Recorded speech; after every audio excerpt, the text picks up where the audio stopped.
예, 저는 일단 의사 생활하고 한 10년 전부터 이제 천연 약물 가지고 환자를 치료할 수 없는지 그런 공부를 좀 하게 됐었습니다. 예, 그래서 여러 환자들이 있었는데 특별히 이제 그 반신불구가 교통사고 때문에 반신불구 되신 어떤 PD분이 계셨는데 그러니까 그분이 한 8개월 만에 이제 걷게 됐어요. 근데 그 걷게 된 치료 과정을 봤을 때 또 많은 역할을 했던 부분이 이제 버섯류, 상황버섯에 있는 그 다당체를 가지고 그 추출물을 가지고 치료했던 게 그러니까 신경세포를 살리는 데 도움이 됐었거든요. 그러니까 이제 그런 쪽에 좋은 물질들이 없나 하는 것들을 계속 좀 찾고 있다가 저희 어떤 그 후배 의사 소개로 이 모임에 갔었습니다. 그래서 그날 그 유전트 박사님 통해서 얘기를 듣고 아 제가 찾고 있는 그런 물질이구나 이런 생각을 하게 됐고 뭐 그때는 제가 주저없이 쓸 수 있었던 것은 제가 이 치료를 이미 하고 있었기 때문에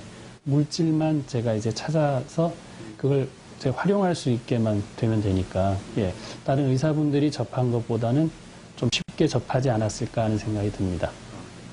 예, 뭐 불과 몇 년 전까지만 해도 대체의학은 일반 우리나라의 임상의학을 하는 의사들이 하는 게 아니고, 그러니까 이제 일반인들이 어떤 그 자연과 아니면 뭐 음식을 섭생을 가지고 하는 또 그런 부분, 아니면 또 한의학에서 하는 부분이라고 생각하기 쉬웠는데, 실제 의사들이 질병을 치료하면서 벽에 부딪히는 경우가 굉장히 많았거든요. 그래서 일단은 뭔가 다른 물질이 있을 것이다 이런 생각들을 많이 했고, 그리고 저는 이제 우리가 지금 그 약이라고 제약회사에서 만드는 약들을 옛날부터 저는 좀 자세히 공부를 했었습니다. 그래서 이 약 성분들이 도대체 뭘로 구성이 되어 있는지 이런 것들을 많이 봤는데 저는 보니까 참 놀라웠던 거예요.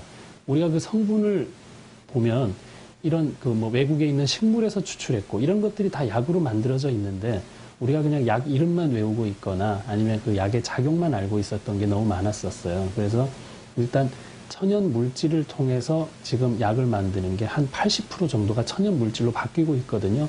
그만큼 우리가 건강식품이 아니고 약이라고 되어 있는 것도 이렇게 천연 물질로 많이 만들고 있는데 우리 이제 의사들은 약은 약이고 천연 물질은 또 별개라고 착각하고 있는 지금 그런 과정에 있는데 이런 여러 가지 뭐 보완 대체나 아니면은 뭐 그 임상 영양학회나 여러 가지 학회들도 많이 생겨나면서 비타민이나 이런 거에 대한 연구를 많이 하게 됐죠. 그래서 비타민이 사람을 살릴 수 있다는 게 일단은 비타민 미네랄, 그러니까 우리가 3대 영양소를 제외한 이런 마이크로 뉴트리언트가 굉장히 중요한 작용을 하는구나. 예를 한 가지 들면 우리가 아무리 밥을 먹고 고기를 먹고 해도 이걸 에너지 전환을 시킬 수 있는 코팩터 역할을 하는 뭐 마그네슘이라든가 징크라든가 비타민 B6라든가 이런 게 없다면 에너지화시킬 수는 없고 다 저장 형태로, 그러니까 지방 형태로 저장하기 쉽다 이겁니다. 그래서 아 이런 마이크로 뉴트리언트가 꼭 필요하구나. 이런 것부터가 이 어떤 이 치료에 대해서 관심을 갖게 되는 계기인데 과거에 비해서는 지금 많이 발전이 있고 앞으로는 이 웰빙에 맞춰서는 이런 치료로 이제 앞으로 가야 되지 않을까 이런 생각이 듭니다. 제가 추가로 말씀드리는 게 이 용량의 문제인데 사실은 이 용량은 뭐 밥을 얼마나 먹어야 됩니까랑 같은 질문일 수 있어서 굉장히 우문일 수 있지만 제가 볼 때는 질환별로 용량이 다릅니다. 그러니까 한 스푼, 두 스푼의 의미가 아니라 한꺼번에 많이 줘야 될지 나눠서 줘야 될지는 질환별로 차이가 있습니다. 그러니까 예를 한 가지만 제가 가르쳐 드리면 바이러스라는 놈은 일단은 굉장히 많은 용량으로 한꺼번에 들어가서 죽여야 되기 때문에 우리가 치료를 할 때 나눠서 주면은 효과가 떨어집니다. 모든 환자들한테 다 썼기 때문에 경험이라 그러면 굉장히 많이 있는데요.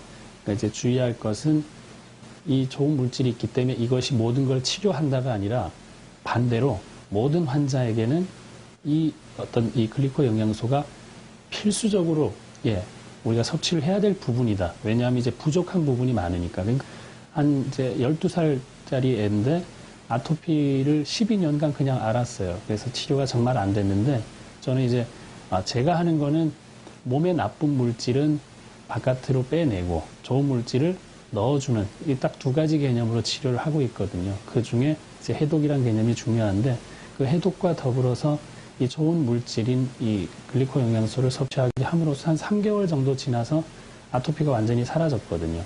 그러니까 이제 그런 걸 경험을 한 그 부모와 그 아기는 굉장히 이 치료를 믿게 돼 있죠.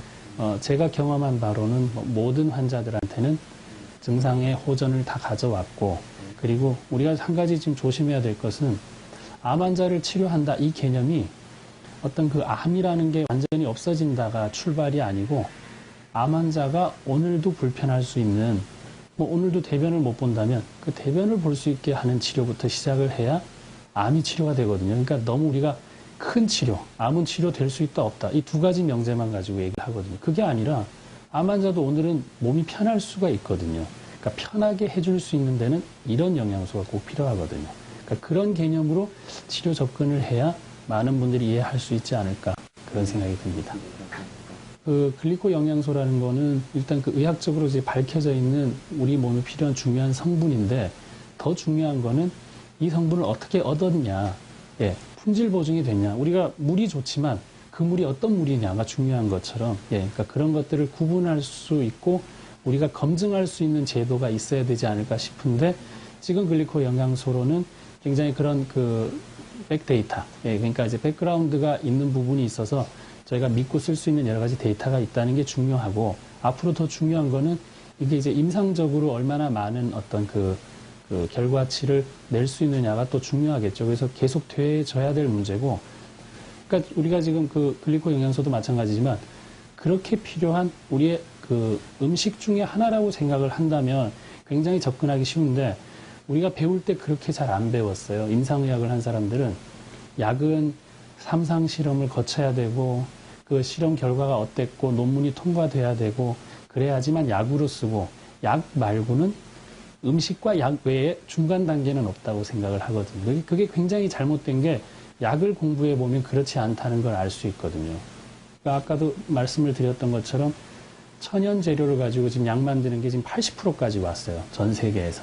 실제 그걸 못 느끼고 계신 거예요. 그 약을 좀 이렇게 너무 소극적으로 제약회사가 가진 통계를 듣고, 그리고 이제 그 논문 정도 보고서 바로 쓸 게 아니라 내가 따질 수도 있고 정말 실험 결과가 타당했던 건지도 알 수 있어야 되는데, 그런 통과나 이런 데서는 우리가 보이지 않는 여러 가지 정확한 데이터가 아니라, 저는 그렇게 생각하고 있습니다. 누군가의 힘에 의해서 결정되는 것도 많기 때문에 그것도 100%가 아니라면 식품을 믿을 수 있어야 되고, 좋은 토양에서 좋은 음식이 나오잖아요.